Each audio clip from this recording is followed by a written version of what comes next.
وعلیکم السلام ورحمۃ اللہ وبرکاتہ۔ آپ نے پوچھا کہ تعزیت کے مسئلے میں ہمارے ہاں یہ جو سسٹم اور رواج چلے ہوئے ہیں ان کا سدباب کیسے کیے جائے یا ان کا کیا طریقہ کار ہے۔ مثلا کسی جگہ پر جو ہے آنے کی الگ دعا ہوتی ہے، جانے کی الگ دعا ہوتی ہے، اور کسی جگہ ہر رشتہ دار سے الگ الگ دعا کروائی جاتی ہے، اور کسی جگہ بس صرف جو ہے نا آ کر دعا کر کے واپس چلے جاتی ہیں، اور بعدوں کا تو یہ بھی ہوتا ہے ایک جگہ بیٹھے بیٹھے 2 دفعہ بیک وقت دعا کی جاتی ہے۔ تو یہ سارے سسٹم میں کوئی بھی حدیث سے ثابت نہیں ہے۔ وہ جو آپ نے ہماری تعزیت والی آڈیو سنی کہ بعض علماء قائل ہیں اور بعض قائل نہیں ہیں، وہ صرف ایک آدھ دعا کے لیے قائل ہیں، اور وہ بھی اس وقت جب کوئی جنازہ سے رہ گیا ہو، اور اکثریت بہت سارے علماء اس کے بھی قائل نہیں ہیں۔ بہرحال دونوں کا احترام ضرور ہے، لیکن یہ جو علاقوں میں سسٹم ہے، اگر آپ دعا کر سکتے ہیں ایک آدھ دفعہ تو بے شک کر لیجئے، لیکن بعد میں بار بار ہاتھ نہ اٹھائیے۔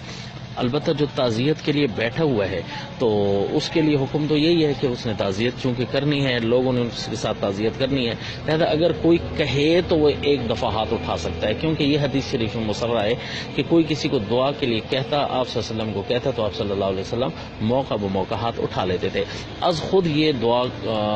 کرنے میں پہل نہ کرے، لہذا ان سسٹم اور یہ جو ڈرامہ بازی دعا کے نام پر شروع ہوتی ہے یا مختلف علاقوں میں مختلف قسم کے ڈیزائن شروع ہو گئے ہیں، ان کا سدباب کا یہی طریقہ ہے کہ اگر آپ محفل میں دعا نہیں مانگتے تو آپ نے بہت اچھا کیا، الفاظ تعزیت کہہ لیں، اور اگر آپ نے دعا مانگ لی ہے تو پھر ایک ہی دفعہ مانگیے، باقی دفعہ تاکہ لوگوں کو سبق حاصل ہو کہ یہ دعا کوئی اتنی اہم نہیں ہے کہ جتنی اہم بنا دی گئی ہے۔ السلام۔